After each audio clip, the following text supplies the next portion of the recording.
Okay, we're going to try and ring Alan, our taxi driver friend from Norton Meavy, to see what gossip he's got from the week. Let's see, have I got a dialing tone? Bear with me. Of course, he may be on the road or something. But let's have a look. If he's driving, which he doesn't usually do, I won't want him to pick up the phone. Is that going to ring? Yeah, that's ringing. That's great. Let's see if Alan's on the line at all. Hello, Lynn Tipsy. How can I help you? Oh, hello, Alan. It's Neil here. Hello there. Where would you like to go? I don't actually need to go anywhere today. I'm just ringing you like I normally do. You know this is a taxi firm. Yeah, I do. Yeah, I'm just ringing you as I normally do on a Sunday morning, just for a chat. Oh,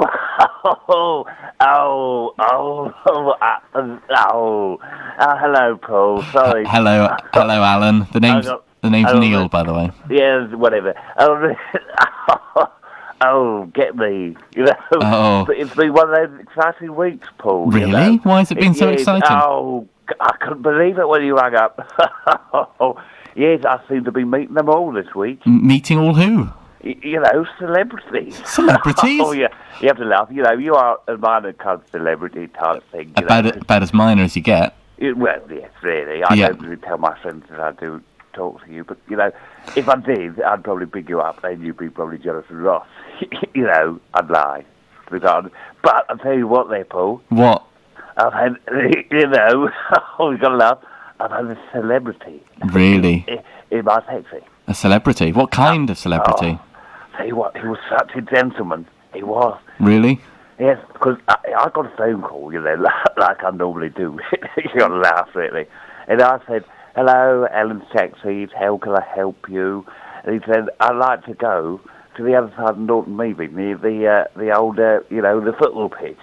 And I said, certainly, sir. You know, I'll be there in about 15 minutes. He said, that's fine. And I didn't think anything of it, you know. Well, you wouldn't. Well, you don't, you know. I just thought, well, it's a man, and he wants to go to the other side of Norton Meavy where the football pitch is. You know, I had a good chuckle about that. Well, you would, yes. I think you would, yes. And so there I was, when they picked him up and everything, and he got in, and I thought, oh, that face looks familiar.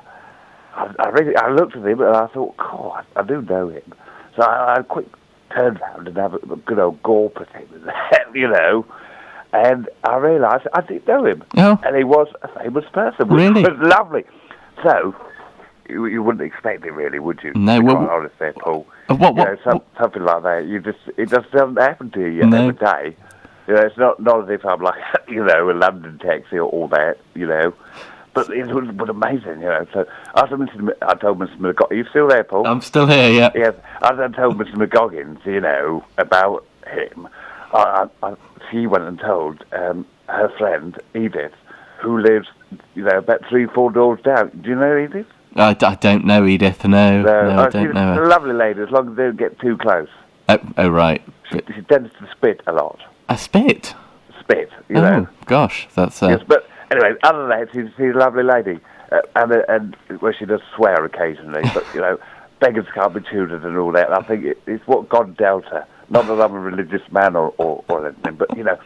Anyway, Edith was told about it by Mr. McGoggins, and then Edith told Gladys. Do you know Gladys? I don't know. No, she's the one that had to put the plastic sheet down in the back of the taxi, just in case she had a little whoopsie. I think I remember you mentioning him before, yes. Her. Edith. Yes, Edith. Keep up, Paul, you know. Whole part of these conversations is that we chat to each other. It's just very one-sided at the moment, Paul. I don't know if you think I'm some sort of entertainment for you. No. It's just I find it hard to get a word in edgeways. Well, you should speak up, Paul, you know. I'll try, I think there's an old proverb... Wait a minute, Paul. I think there's an old proverb, probably Chinese or something like that, who said, little man who doesn't speak, probably gay, and won't get himself heard. Right. You see? I don't know that proverb. Hey? I don't know that proverb. Well, do you know anybody that's Chinese? No, I don't. Well, there's your problem then, Paul. We're going to go and meet some friends. So, you know. Anyway, where were we? Oh, yeah, Gladys. Edith. And Edith must have run most of the other people in the village. Right. So, by the end, they're all coming up to me and saying, oh, was it true, Alan? And I said, yes, it was. Which was amazing. I must have said that at least 4 or 5 times. Really? You know. So I've who... had a pretty. Hang on, Paul. Just let me say something, will you? I've had a pretty exciting time. Right, your turn now. So who was it in the taxi? That you said it's a chap from the telly, but... Oh, yes. Oh, you know, the one that's been in that movie, and he has been on the television and on the big screen as well, you know, because he played... When he was on the television, because I thought afterwards, after he spoke to me and all that, you know, I'd nip home and have a look at the old Radio Times, you know. Yes, yeah. And see if I could see his name in that and see what he was in. And I did, because I thought... Cause, in the Radio Times, what he was in, and he's in that police thing on the other side, you know. Oh, right. So, you know, that was quite exciting for everybody. Well, I bet it was. Unfortunately, everyone said, "Did you get an autograph?" And I said, "Well, not really, no." No. And I didn't even get a tip at the time. Oh, dear. So that was a bit of a shame there. Because, you know, these media types like yourself there, Paul, are always loaded.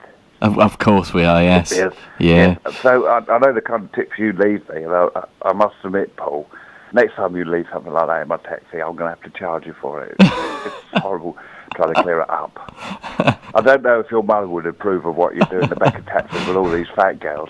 Well... Because I know, actually, Paul, a little bird has told me that, you know, your mother is listening, you know, got to laugh, is listening to... And is Dad there as well? Was he listening? Apple FM. Yes, that's right. She is listening this morning. She is listening? Yes.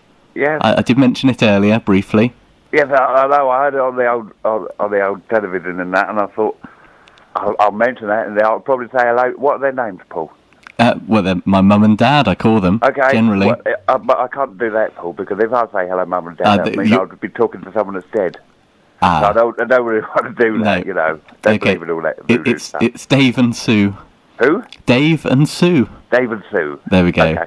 Happy birthday, Dave and Sue.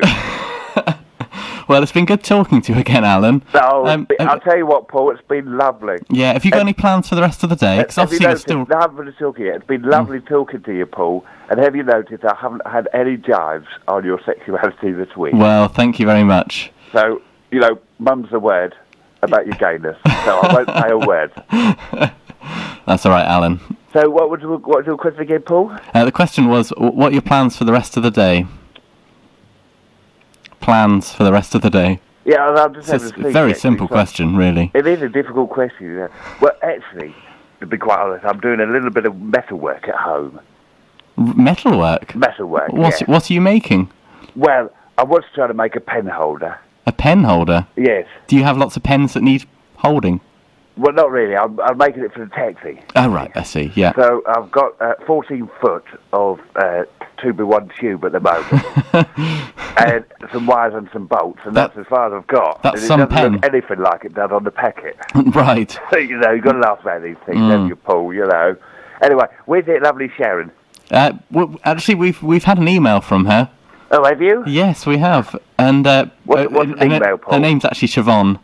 Yeah, whatever. What's an email, Paul? It's like a letter. Yes. But you send it electronically via computers. Oh, no, that's very clever. And I will be... That is, Paul, that is very clever. It is very clever. It could... Well, Mr. McGoggins would say it was the work of the devil, but I wouldn't say so. No. I'd say it was the work of someone who knows a lot about computers. It indeed is the work of a computer technician. Yeah, yes. Anyway, what did this... Enough of this chit-chat, Paul. What does the email say? Well, I think I'll read it out later. I'm going to ring... you know Dan? Who? Dan. Who? He's been in your taxi. He lives out in the middle of nowhere. Oh, yeah. Oh, yes. Yeah, I'm going to ring him... Sometimes I get you two confused because, you know, and everything. Right. I was going to make some little labels so I didn't get so confused. That'd be a good idea. But anyway, I'm going to... gay and gay. So, you know... I'm going to ring him a little bit later on. Oh, that's lovely, Paul. We're going to discuss the email then. So listen then. Oh, you know what? You know that Ross Tilley on your show? Yes, yeah. Is he gay? I don't think he is, actually. I've never met him, but I don't think he is. No, I just wondered, you know, you've got to laugh about these things, haven't you? Anyway... You can't tell these days with these media types, can you? I'm going to play another record now. Oh, that's lovely. And, can you play a request for me? Okay. You could play me the theme from The Bill, could you? I don't have that, I'm afraid. Okay, how about Richard and Judy's theme? I know I ask every week. No, I haven't got that one either. You haven't got that either. What about How about the theme for this morning with Richard Schofield and And that other lady. No, not got that one either, I'm afraid, Alan. No, I don't know what she's called. You know her. I have no idea, to be honest. Absolutely no idea what she's called. Oh. Is Bob Dylan do? No, not really. Oh well. Speak to you next week. Probably.